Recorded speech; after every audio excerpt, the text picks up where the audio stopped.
Hey, welcome to another episode of the Action Packs. We want to know the Action Pack Show. I am your humbled host yet again. My name is Phil Leddy, the Executive Director for the Action Pack. And we have a very special guest candidate today, one of the many candidates vying for one of your 15 votes in the upcoming general election.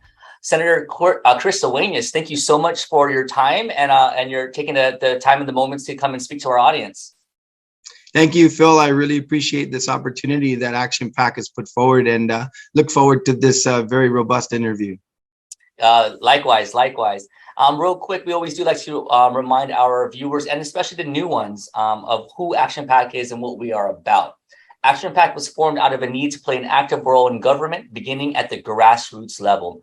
Action Pack comprises members from a cross-section of Guam society, representing all walks of life and united in our belief that we can affect change through action. We welcome you to get to know us better, and we hope to continue doing our part to help the general public get to know our candidates better.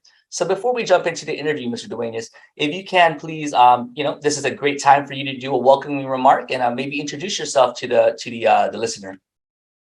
Absolutely. Thanks a lot, Phil. My name is Christopher Duenas, and I'm a candidate for the 37th Guam Legislature. I'm currently a senator in the 36th Guam Legislature. I'm very proud to be, part of this forum today and to basically hold up 4 bills that I am a prime co-sponsor to that demonstrate my commitment to the word that I gave to the Action Pack in 2020 when I was running for office. Jim Moylan, of course, took the lead on many of these bills with the rollback of the BPT from 5 to 4. He also took the lead as well on the $1 million or more real estate rollback.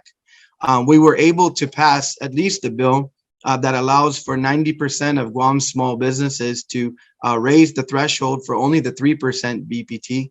And of course, I am the prime sponsor of Bill 11, which is a bill that really puts a check on executive powers through this public health emergency. And finally, I am a prime co-sponsor to the part-time legislature as well. These were all key features, and I believe they are going to be key features in Action Pack's efforts going forward.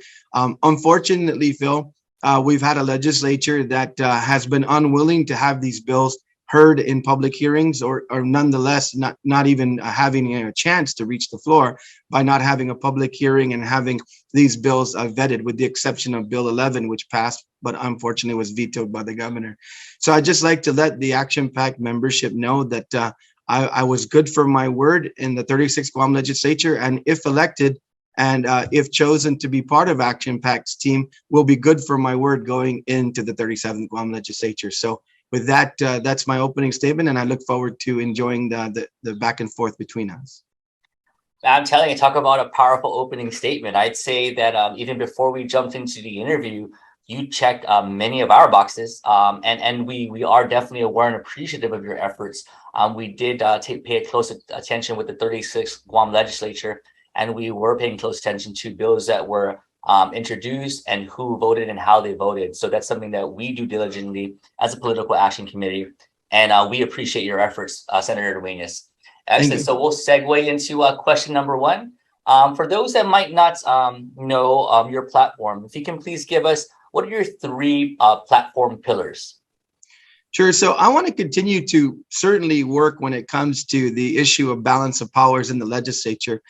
One of the things, Phil, that I think that is very key to our community and our society right now is affordable housing.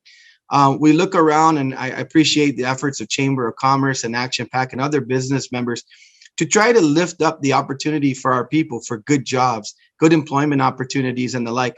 But the cost of housing might be the final straw that makes many of our very, very talented and educated folks and those who would invest in Guam make a decision to leave off island for greener pastures. And I think the government needs to do more. I was the president of Guam Housing Corporation before, and I think we need to expand the opportunities on first-time home buyers, to expand the opportunities for maybe more in terms of down payment for those who qualify and closing costs, so that we can alleviate the pressures of the high interest rates right now and the like. I think Guam Housing can also do some creative things to be maybe a larger lender, partnering with banks to have the government be kind of a loan guarantee on a certain level, to be able to try to alleviate the gaps that exist. I also think that we should do some things to help Trades Academy and other organizations to kind of fast track more individuals and attract more individuals into the construction trades to bring labor costs down and have more labor available, because that's one of the major issues besides interest rates. The other thing is, and these aren't in any order, one of my main platform items, and I'll be running ads on this soon, is we have an absolute epidemic of crystal methamphetamine and crime related on our island. It needs to stop. And I wish the governor today would call it, basically, instead of a public health emergency that she continues to declare, would actually declare, a public safety emergency, because that's really where we are.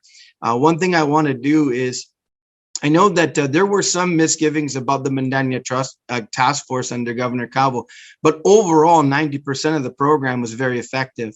What I want to do is work on codifying the elements of that program to say when officer levels comes down to a certain level, we move forward and act, and an entire committee is put together to be able to do an all hands on deck with all law enforcement to take back the streets. The thing is that right now, with the cost of crystal methamphetamine and the availability of supply, there needs to be stronger interdiction. So I'm going to work on making sure that we have tougher laws and tougher mechanisms to hit these problems harder when these issues are at these epidemic levels. I think the third thing really is, as I've stated earlier, the balance of power and the level to which the legislature continues to challenge and work with the administration, particularly when it comes to economic opportunities as well. We look at the situation like where recently I was a very strong supporter of the cables that are the new cables, submarine cables that are coming in for telecom and other, economic expansion with GTA. Things like that need to continue to be on the radar of GITA and other interests to make sure that we're really, truly, diversifying and fast tracking diversification.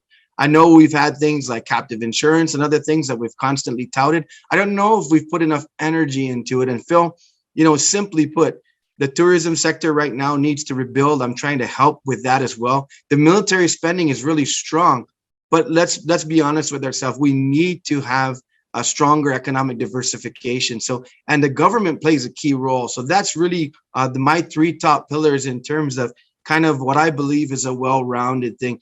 Phil, essentially, if the government and the private sector, and along with our military partners and other partners, if we're really working together in concert and putting aside differences, having differences that we have, but putting aside differences when it comes to key things, it basically attracts investment, as well as building our workforce, right? So we got to continue to support UOG very strongly, GCC, Trades Academy, because it is sometimes a build it and they will come. If we continue to support those institutions, businesses will look for a friendly environment in terms of tax. They will look for a safe and clean environment, and they'll also look for a workforce. So those are my fundamental three pillars that I want to work on if elected in the 37th Guam legislature. I love it. You touched on many areas of concern, or progressive ideas as far as moving us forward post-pandemic and not just sitting and idling in the fact that we were in a pandemic.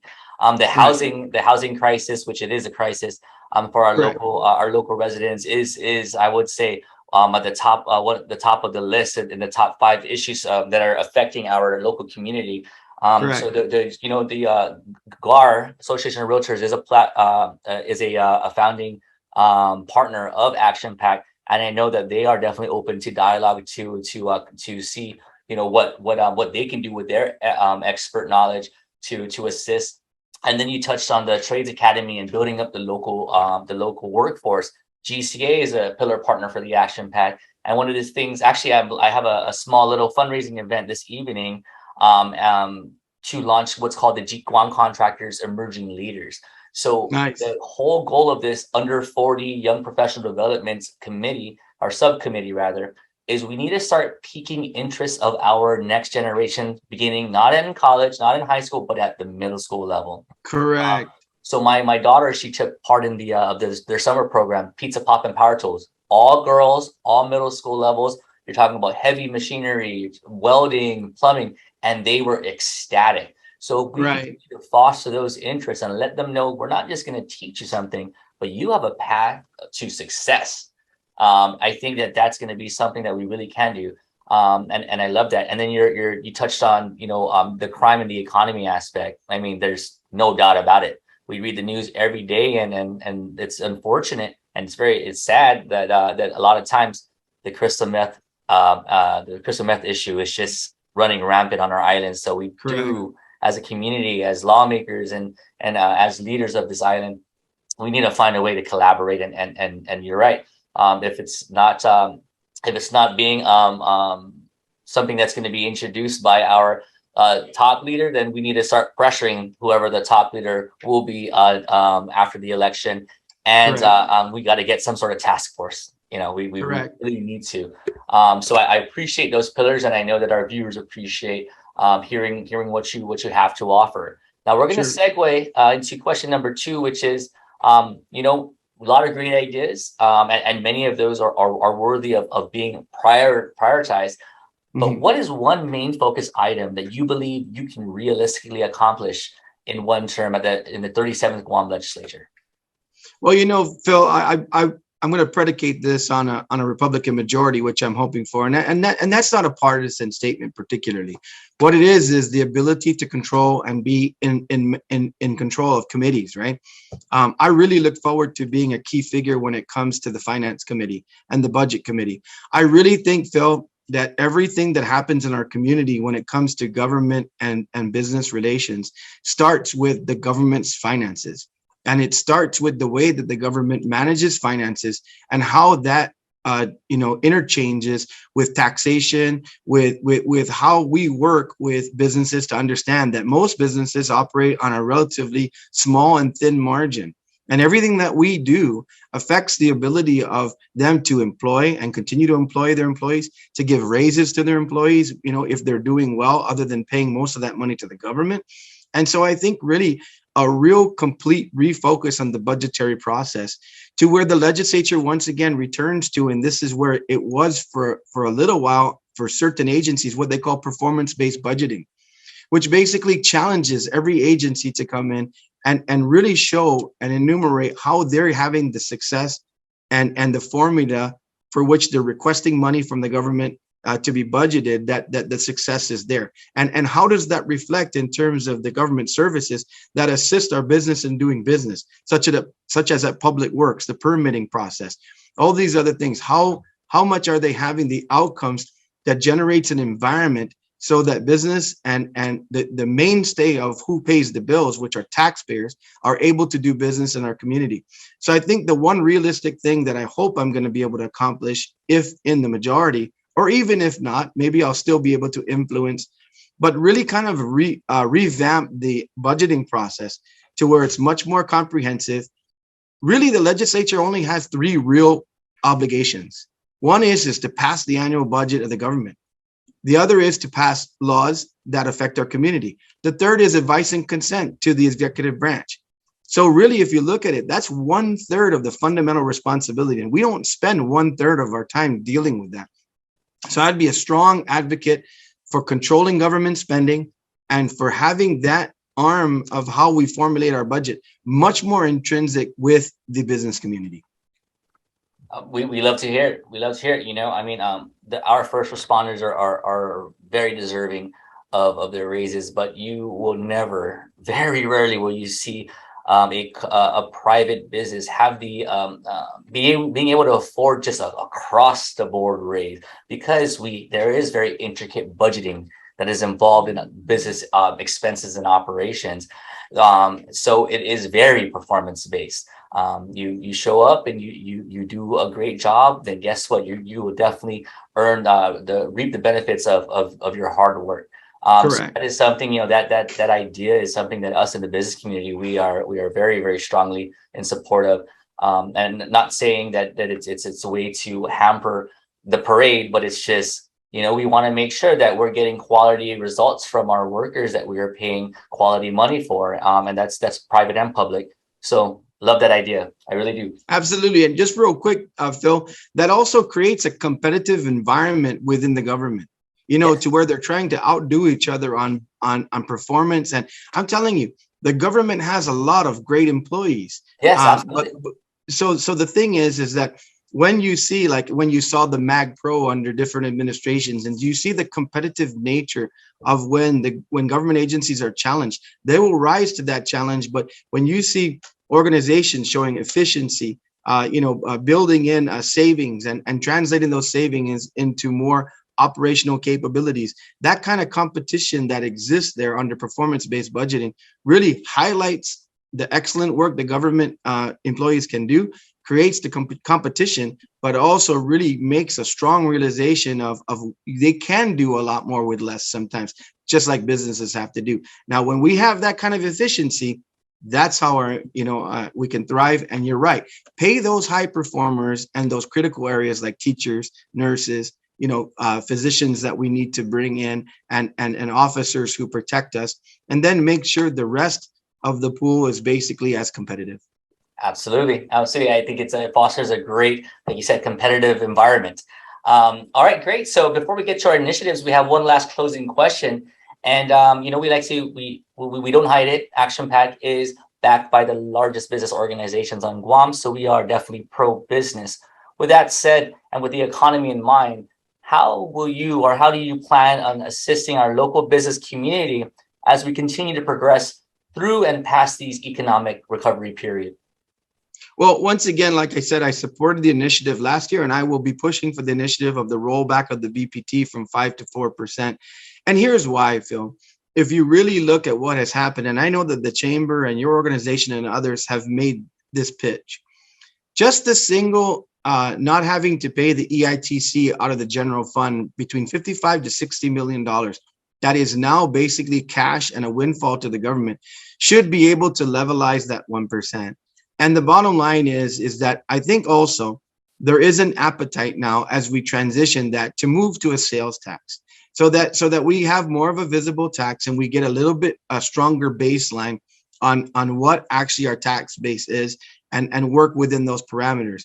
But in my opinion, Phil, there's no reason why the government doesn't have the resources it needs to be able to operate with that 4%, particularly with that not having to pay that EITC. And there are other benefits like child tax credit and other things that have been extended that the government really has had a windfall in. So I think that is the first major interaction that we can put together. I am going to put forward to the business community that let's make sure we work with Rosanna Jones at the University of Guam and others. And let's make sure that I think this can happen, that when we do this transition, that we do also make it a transition that moves us into a sales tax. So we can start making sure that it's a level playing field, and we have a better and more visible, visibility to that. But here's another thing that probably a lot of government people don't like, sort of the formula going out, if you will, right? But let me just cut to the chase, Phil. In the government, you have anywhere between 5 to 15% of a reserve that you can put on any and all agencies. This really means that beyond the additional revenue that the government has, you can hold the purse strings, of up to 40 to 50 to $70 million annually within the government, just based on your reserve capacity. So the bottom line is there's money to work with. We got to be straight and upfront about what the key priorities of the government are. But I think that's the number one thing right now, Phil, is being honest with our community about what taxes come into the government, how efficient government needs to be, and how we need to make sure that our businesses can have the revenue to operate and thrive. I love it. I love it personally. I think that many of the things that you're speaking to is it really comes back to government efficiency, and finding ways to budget both in the private and the public sector. But overall, it's going to move the island forward in the right way. And being honest about the taxes, I mean, Guam, I think we're one of the last holdouts within the U.S. in regards to not having a visible sales tax, because the tax gets paid by the consumer one way or another. Whenever businesses have to transfer costs in order to stay in operation. So it's not that, okay, so if the business, the tax goes up or goes down, the consumer is not going to be affected. Consumer will always be affected. But by lowering the tax burden on the businesses will continue to to flourish, thus resulting in more employment opportunities. And guess what that brings in? More tax revenue, even at a lower percentage. Absolutely. Even at a lower Absolutely. percentage. Particularly right now, Phil, where we're really at most people are really at a bare bones subsistence level. Let's be honest with ourselves, right? Any relief to a business, pretty much, or any relief even to an individual. Say we did food and medicine, which is another bill, Jim and many of us introduced. If you did that, if that money exists in the pocket of individuals who are already living paycheck to paycheck, that money's still going to be in the tax stream because it just means they have more buying power. And I don't know anybody that's going to take $100 a month right now and go put it in their savings account when they got the power bills, the gas bills, and everything else that they have. So the truth of the matter is, I don't think any economist would say in this type of economy right now, individuals having more spending power is going to hurt government revenues. I just don't think it is. Empower the people to move away from the dependency system that we had. Many of us were forced to rely on during the pandemic, but we're post it. Let's continue to progress and empower the people. I love it. All right, Excellent. great. So we're going to go to our quick rundown of our initiatives. I'll read them one at a time, and you can agree, disagree, or elaborate. So we'll start with the first initiative, and actually, this one should be fairly quick because you really touched on it, and that makes the Action Pack very happy. The rollback of the BPT for all businesses from 5 to 4, maybe even less, immediately. Where do you sound on that? Agree. There we go. Number 2 is advocate for government efficiency to protect and preserve its resources. Absolutely agree. Performance-based budgeting. Yep, you definitely touched on that as well. Number 3 is to improve the transparency in all levels of the government of Guam and promote communication and collaboration between the public and private sectors. Absolutely. I'll tell you right now, not only as continuing what I did with Bill 11 in terms of a check and balance on emergency powers, there are other senators like my friend Senator Brown and others who have introduced legislation that is more transparency and open government law. Mm-hmm. So many things that we continue to try to reform so that the public knows exactly what's going on in their government. Thus, the business community does as well. So absolutely, transparency is paramount. We love that. Number 4 is to strengthen relations with the U.S. military to improve safety and security in our region while also maximizing the economic opportunities that they present.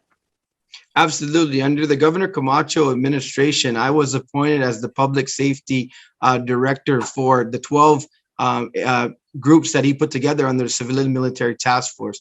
I worked directly. In fact, it was the Port Authority of Guam and Public Safety, I believe, who were the only 2 of the 12, working groups that actually had conferences on Guam, bringing in all high-level federal officials to ensure that we would have continuity of public safety with the expansion of our community and the thousands of members originally that were supposed to arrive under military buildup. So I am very, very astute and adept to military relations. I've got a lot of great friends in the federal government that I've maintained over the years as a director of youth affairs, dealing with all kinds of various government agencies on the federal level. So I know this area of work, and I will definitely continue to be an effective senator in that vein. Excellent. And rounding it out, before we close the interview, and this is always a coin flip with candidates, but support for a possible part-time legislature. I am, and I want to elaborate on this one, Phil.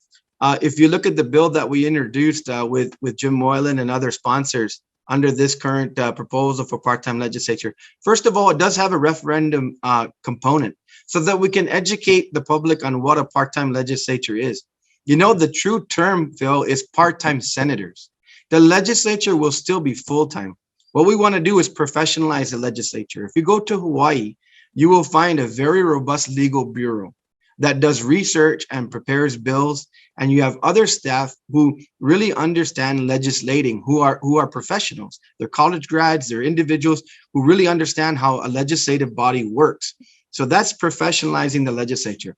A senator would still be able to hire their staff, not at the levels that we do now, but they would hire 2-3 people that would still represent their interests and what they ran on and why the people elected them.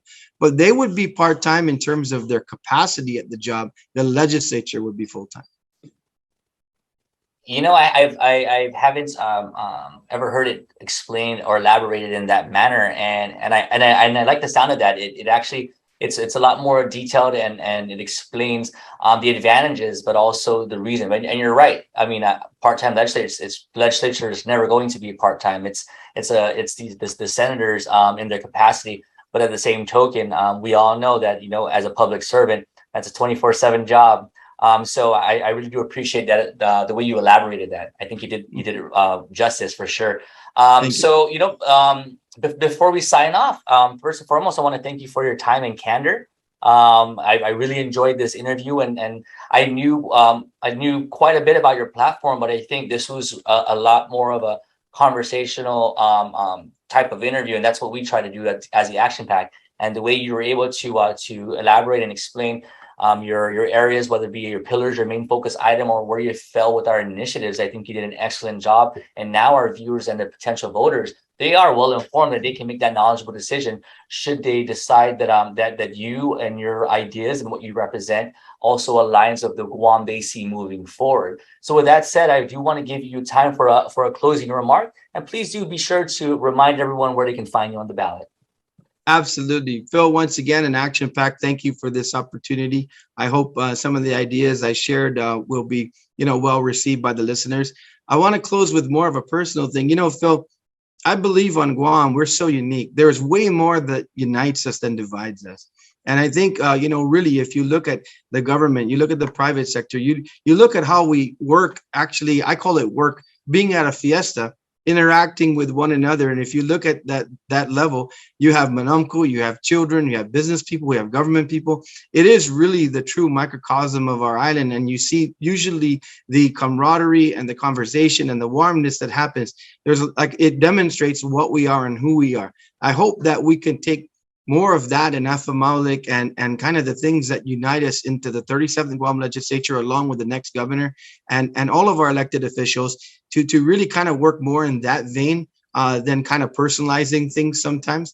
Because even my opposition a lot of times to executive branch power is not personal. It's about balancing government. So people of Guam, if you'd like to have me as your representative once again, I'd be happy to serve. And I am number 6 on the Republican side of the ballot. Senator Duenas, thank you so much again, and exactly how you ended is something that I am a strong believer in.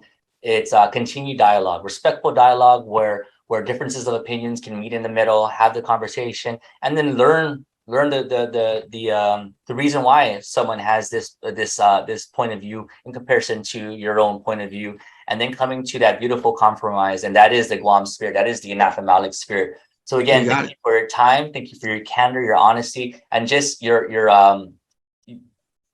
drive to serve the people of Guam, because that alone in itself is something that's highly commendable. So I appreciate that. And to our viewers and listeners and members of the Action Pack, thank you again for your time. We hope that this interview gave you the right information for you to consider Senator Chris Duenas as you take the polls. Early voting is active, and it does go on until November 3rd. And with early voting, remember, Action Pack, we do have a voting van. Use our gas to cast your vote. You're going to be able to reach us as takeactionguam@gmail.com, or visit us on our website at actionpacguam.com. You can sign up for your company. You can sign up for the Senior Citizen Center or whatnot. Get a group of 10 minimum. We'll pick you up, we'll bring you to the polls, and we'll drop you back. So use our gas to cast your vote. General election is on November 8th. Again, watch this interview back, watch the previous interviews with the other candidates back, and come to your conscious, knowledgeable conclusion on who you feel deserves to lead our island forward. And I always like to ask, it's great, the old school way to have that family bias or to see a commercial and get stirred up. Listen to the interviews. The interviews is where you're going to hear and feel the heart of the candidate. And I think that's the very best way. Commercials are nice and they're necessary in a world of marketing, and a family bias is great as well, because it shows the loyalty aspect. But you really got to hear it from the candidate and hear how they answer and how they respond. I'm pretty sure you'll be able to come to a conscious conclusion on who really has our island's best interests at the forefront of their campaign. So again, my name is Phil Leddy, your host for the We Want to Know Action Pack Show. This is your candidate, Senator Chris Duenas. Thank you so much for your time, Guam. Stay safe and drive safe out there. Thank you.